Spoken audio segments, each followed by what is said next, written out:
Mediterranean sun glinted off the canopy of the F-16 Fighting Falcon as it sliced through the azure sky. Captain Elena Vega scanned the horizon, her instincts prickling at the unusual cloud formations ahead. 12 years in the Spanish Air Force had taught her to recognize when something felt wrong. Phoenix 7, this is command control. We're detecting an unidentified signature at coordinates 36°30' north, 14°15' east. Divert and investigate immediately. Colonel Martinez's voice carried an edge that Elena had never heard before, sending warning signals through her mind. Copy that, command, Elena responded, her slight Andalusian accent barely detectable after years of international training. She banked the aircraft toward the new heading, watching her planned route disappear from the display. Something about this doesn't sit right with me, crackled the voice of Lieutenant Carlos Mendez, her wingman flying as Phoenix 6. That signature wasn't there during my last sweep, and I'm not picking up anything now. Elena's eyes narrowed as she processed this information. Maintain your position. I'll check it out, she instructed, her voice steady despite the growing unease in her chest. As she broke formation, a small photograph taped to her instrument panel caught her attention. A lighthouse standing against stormy seas. To any observer, it might seem like a personal memento.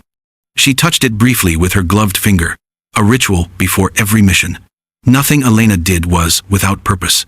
The clouds thickened as she approached the coordinates, reducing visibility dramatically. Her advanced targeting systems compensated, painting a digital landscape through the obscurity. Thousands of miles away, in a darkened command center, figures huddled around glowing screens. A man with silver hair and cold eyes leaned forward, watching a blinking dot move steadily across their tactical display. She's taking the bait, he said with satisfaction.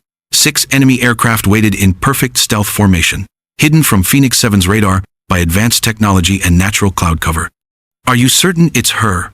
Asked a woman in the shadows. Positive. Flight pattern analysis confirms it. The Americans think they've hidden their ace well, but we've been tracking Tempest for 18 months. Back in the cockpit, Elena felt a flash of memory. Another aircraft. Alarm screaming, someone shouting over comms. We can't hold them, where's our backup? The image of flames through her side window as another fighter spiraled toward the ocean below. She blinked the memory away. That was 4 years ago. Ancient history. Her instruments suddenly erupted with contacts. 6 bogies emerging from cloud cover in textbook ambush formation. Missile lock warnings blared through her cockpit, the harsh tone cutting through her headset. Spanish pilot, came a heavily accented voice over the open channel. Power down your systems and prepare for escort. Resistance means death. Elena didn't respond, her hands moving with practiced precision as she initiated evasive maneuvers. The F-16 responded instantly, banking hard before rolling into a steep dive. Is this the best Spain sends? Another voice taunted. One little bird against 6 hunters. Your NATO training isn't so impressive now. Laughter echoed through her headset. These weren't regular pilots. Their formation, their tactics. This was an elite squadron specifically prepared for this encounter. 2 missiles launched simultaneously, their contrails cutting through the darkening sky. Elena executed a complex series of maneuvers, releasing chaff and flares to confuse the incoming threats. One missile veered off course, exploding harmlessly. The second adjusted its trajectory, still in pursuit. Phoenix 7, abort mission immediately. Colonel Martinez's voice cut through the chaos. This is a direct order. Disengage and return to base. Elena switched off the communication channel. The pieces were falling into place. This wasn't a random encounter. It was a deliberate trap, and the order to divert her had come from command itself. Someone had compromised their communications. Someone wanted her here specifically. The missile closed in, its targeting system locked on her aircraft. Elena pushed the F-16 beyond its design limits, feeling the airframe protest as she exceeded stress tolerances.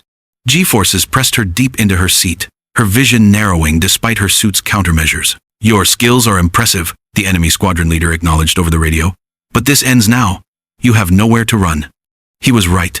They had boxed her in masterfully, using the mountainous terrain of Sicily to the south and their formation to cut off escape vectors. Standard tactics would fail here. As the missile closed to within seconds of impact, Elena reached for a hidden panel beneath her standard controls. Custom switches installed during classified maintenance sessions. Modifications not found in any standard F-16. Let's end this charade, she whispered, flipping the switches in a practiced sequence.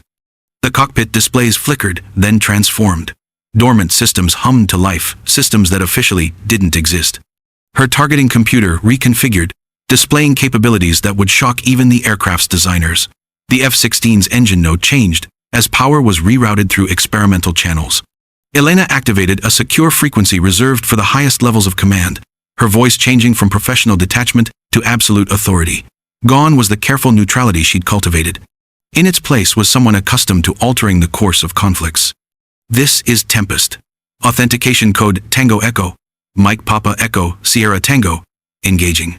The enemy communications fell silent for 3 seconds, then erupted in panic. Tempest? The Tempest? Impossible. Command said she was transferred to NATO headquarters. All units, break formation immediately.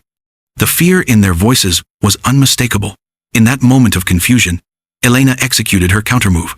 The F-16 performed maneuvers that defied conventional aerodynamics, experimental control surfaces activating in sequence. The missile, unable to match the impossible turn, shot past and detonated harmlessly.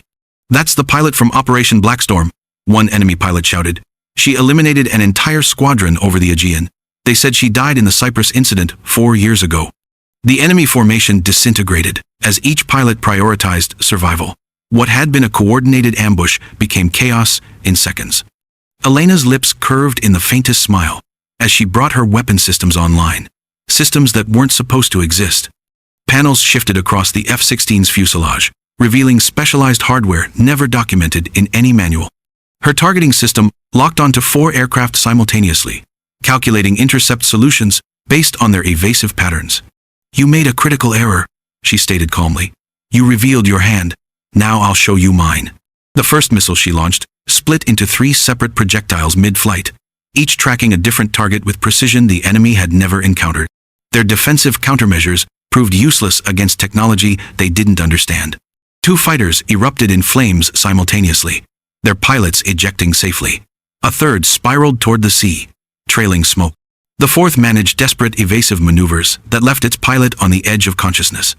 Tempest, we surrender. The squadron leader's voice had lost all confidence. We were following orders, we didn't know it was you.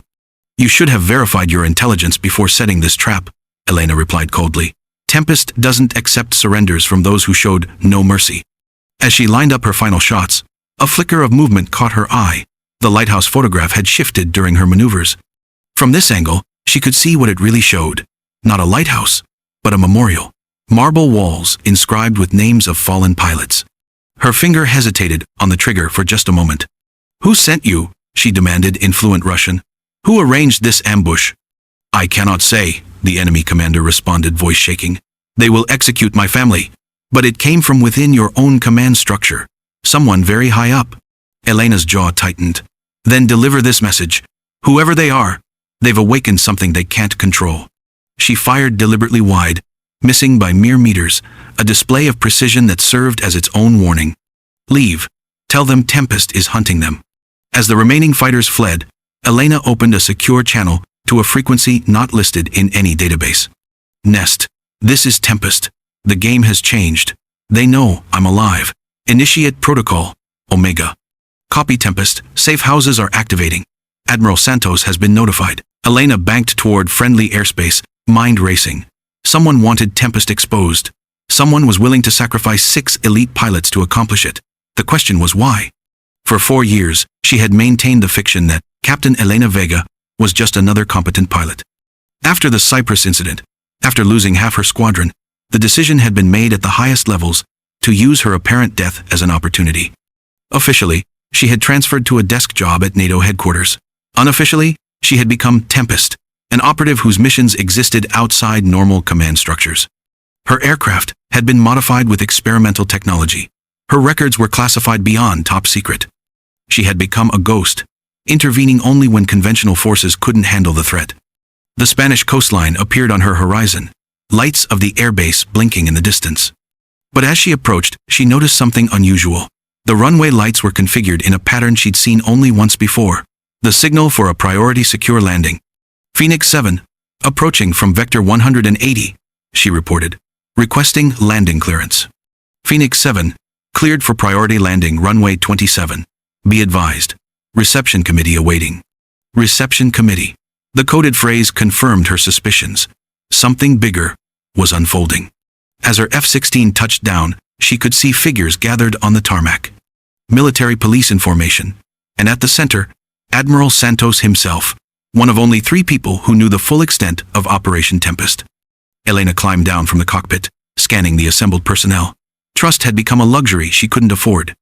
Captain Vega, Admiral Santos approached, his weathered face grim. 4 years of keeping you our best-kept secret, and now this. They walked toward a secure hangar, away from listening ears. 6 Su, 35-second, latest variant, Elena reported. They knew exactly where I'd be. The diversion order came directly through Colonel Martinez. Martinez is in custody, Santos confirmed. Preliminary interrogation suggests he was following what he believed were legitimate orders. The compromise goes higher. Elena nodded. The Russians recognized me specifically once I activated Tempest protocols. Someone wants me back in the open, Admiral. That's our assessment. We've confirmed similar incidents in the past 24 hours.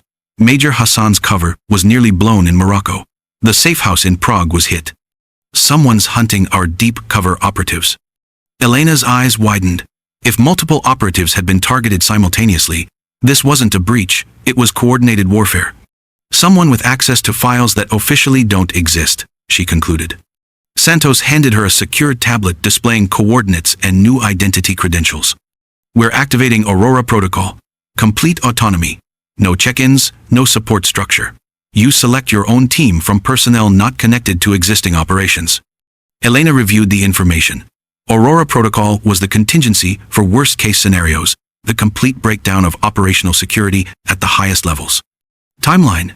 She asked. 48 hours before whoever's behind this realizes their distraction failed and moves to the next phase. Elena was already mentally assembling her team. She'd need specialists who could operate without official support, people with their own reasons for pursuing this mission. I'll need Lieutenant Novak from the Czech Air Force, officially grounded after the Prague incident. Major Al-Rashid from Jordan, currently on medical leave. Captain Morrison from the RAF, supposedly retired after that classified operation went wrong. Quite the collection of ghosts and outcasts, Santos observed approvingly. Exactly why they're perfect. Whoever's hunting us expects conventional operatives following established protocols. We need to be unpredictable. As they finalized details, a communications officer approached with an urgent message. Admiral, the Russian pilots who engaged Captain Vega, their transport aircraft experienced mechanical failure over the Black Sea. No survivors. Elena and Santos exchanged grim looks. Someone was eliminating witnesses. How long do I have? Elena asked. 72 hours to assemble your team and disappear, Santos replied. After that, even I won't know your location. Elena nodded, already calculating logistics. And when we find who's responsible? Santos's expression hardened. Aurora Protocol has only one outcome, Captain. You eliminate the threat by any means necessary. 3 days later, in a NATO briefing room, military officials discussed the security breach that had exposed multiple classified operations. 6 operatives compromised, 3 facilities hit, and we still don't know the source, the Secretary General summarized grimly. This represents our worst intelligence failure in decades. Admiral Santos maintained a neutral expression. I've already assigned our best operative to investigate. Captain Vega, the pilot who was ambushed?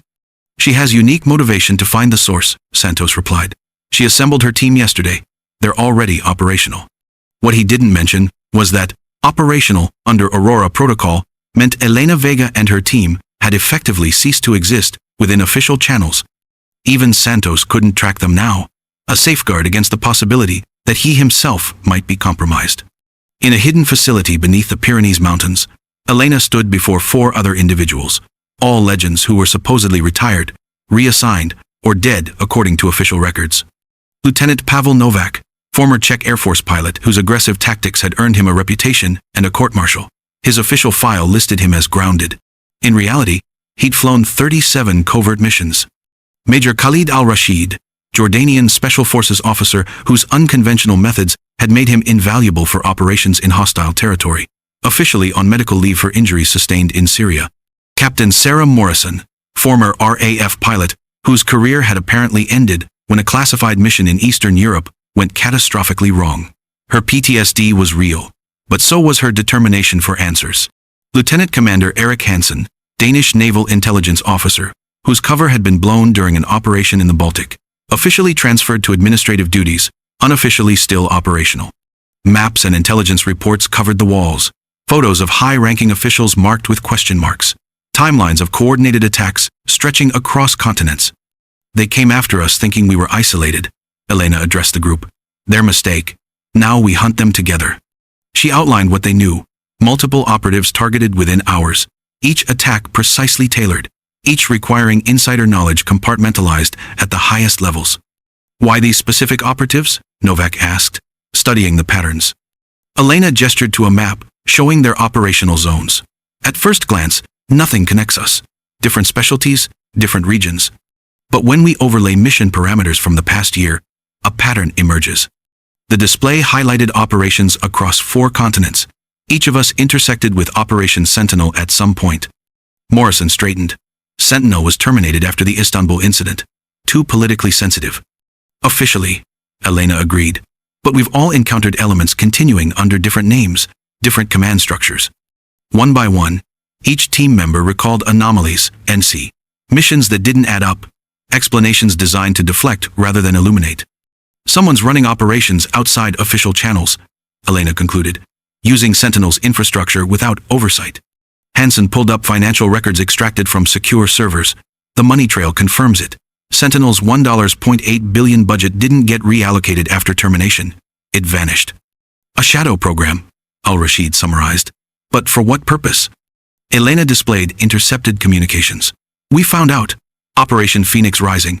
A plan to trigger conflicts in Eastern Europe, justifying a new military alliance under NATO leadership. The room fell silent, as the implications sank in. False flag operations, Morrison said quietly.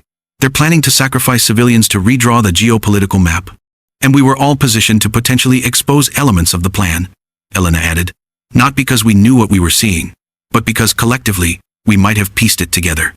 According to intercepted communications, the first strike was scheduled in less than 36 hours.